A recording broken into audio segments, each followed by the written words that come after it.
Good morning students, नमस्ते।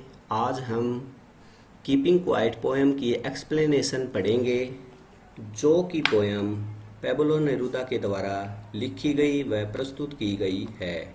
इस poem के बारे में कवि ने हमें बहुत सी अच्छी अच्छी बातें बताई हैं। About the poet Pablo Neruda, born in 1904, died in 1973, is the pen name of Neftali Ricardo Rias Bosalto, who was born in Chile. Pablo Neruda का जन्म 1904 में चिली में हुआ था और इनकी डेथ 1973 में हुई। और इनका पेन नेम भी है Neftali Ricardo Reyes Basoalto. Neruda poem are full of easily understood images. और नेरूदा की कविताएं कल्पनाओं से, छावाओं से भरी हुई हैं। He won the Nobel prize for literature in the year 1971। और 1971 में इन्हें साहित्य के लिए नोबेल प्राइज से नवाजा गया।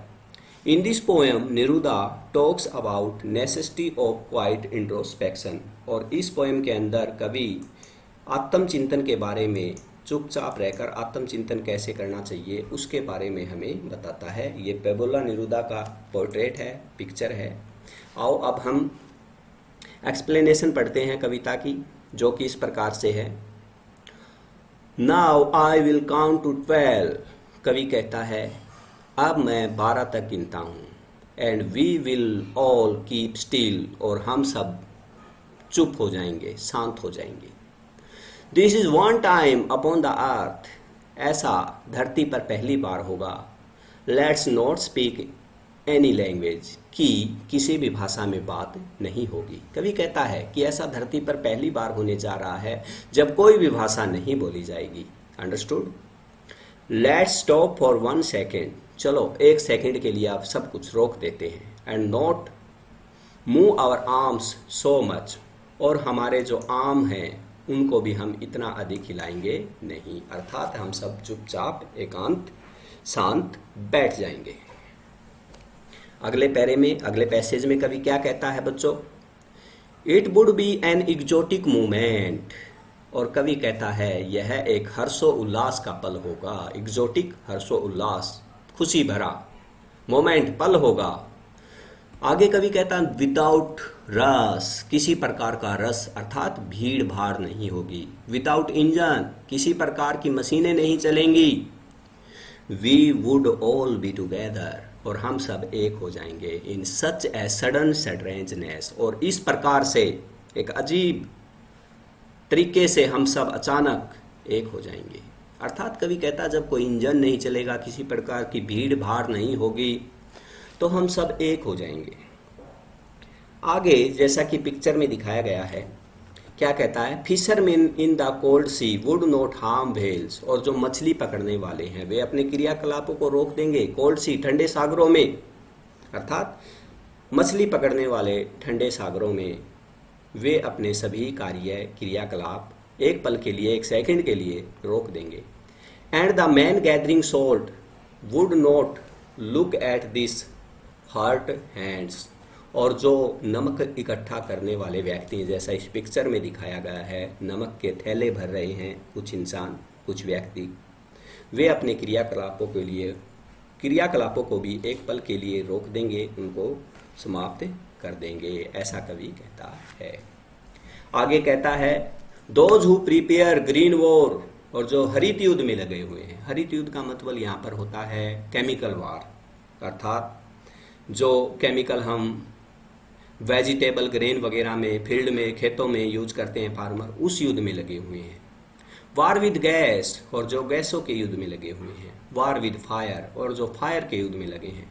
उन सब इंसानों को कुछ भी हासिल होने वाला नहीं है। क्यों? क्योंकि कहता है, क्या कहता है? Victory with no survivor. ऐसे इंसान जीत तो जाते हैं लेकिन नो सर्वाइवर, कोई जीवित नहीं बचता। अर्थात युद्ध जब होता है, विनाश जब होता है, तो उसमें कोई भी नहीं बच पाता। विक्ट्री तो हो जाती है लेकिन जीवित कोई नहीं रह पाता। Would put on clean clothes. हम साफ सुथरे वस्त्र तो पहन लेंगे। And walk about with their brothers. और अपने भाई बहनों के साथ हम चलेंगे, ब्रदर्स के साथ चलेंगे।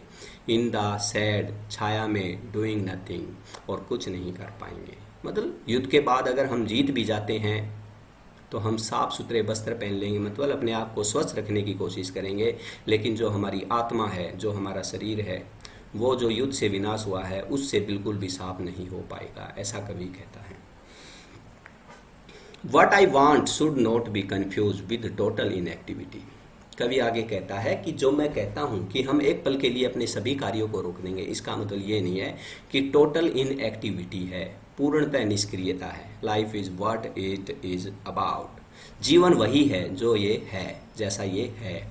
आई want no struck with death, और मैं डेथ मृत्यु के साथ कोई टकराव नहीं चाहता, अर्थात इनएक्टिविटी मृत्यु का प्रतीक नहीं है, निष्क्रियता मृत्यु का प्रतीक नहीं है। इस दौरान कवि कहता है कि हमें आत्मचिंतन करना है, इंट्रोस्पेक्शन करना है। If we were not so single minded about keeping our lives moving, अगर हम अपने जीवन को चलाने के बारे में इतना अधिक नहीं सोच पाते हैं तो इसका मतलब ये नहीं होना चाहिए कि हम अपने जीवन के बारे में भूल गए हैं। And for once could do nothing, और एक पल के लिए अगर हम कुछ भी नहीं करते हैं तो इसका मतलब ये नहीं है कि हमें मृत्यु प्राप्त हो गई है, बल्कि हमें चुप बैठकर आत्मचिंतन करना है, अपने स्वयं के बारे में सोचना है। परहैप्स ए ह्यूज साइलेंस, शायद इससे एक बहुत बड़ी शांति होगी, साइलेंस होगी। माइट इंटरप्ट दिस सैडनेस, और जो ये उदासी है हमारे जीवन में, यह साइलेंस, यह खामोशी उसको एक पल के लिए समाप्त कर देगी। ऑफ नेवर अंडरस्टैंडिंग आवरसेल्व्स, और जिसकी वजह से हम अपने आप को कभी नहीं समझ पाते, जो उदासी होती है उसके बारे में हम, उसकी वजह से हम कभी भी अपने आप को नहीं समझ पाते, वह साइलेंस आकर इस उदासी को, इस सैडनेस को समाप्त कर देगी। End of threatening ourselves with death, और हमें डेथ के बारे में, मृत्यु के बारे में जो थ्रेटन करती है, चेतावनी देती है, वह उदासी समाप्त हो जाएगी, ऐसा कवि कहता है। अंतिम पैसेज में कवि क्या कहता है? Perhaps the earth can teach us, शायद धरती ही हमें पढ़ा सकती है, सिखा सकती है। As when everything seems dead, जब सब कुछ मृत लगने लगेगा, तब जब हमें सब कुछ मरा हुआ लगने लगे, तब धरती ही हमें सही मायनों में पाठ पढ़ाएगी, ऐसा कवि कहता है इन लाइनों के माध्यम से। And later proves to be alive, और जो बाद में रह जाता है वह अपने आप को फिर से जीवित महसूस करने लग जाएगा। और आगे कवि कहता है क्या? Now I shall count up to 12, अब मैं 12 तक गिनता हूँ। And you keep quiet and I will go, और तुम शांत हो जाओगे और मैं अब चला जाता हूँ, ऐसा कवि कहता है। धन्यवाद।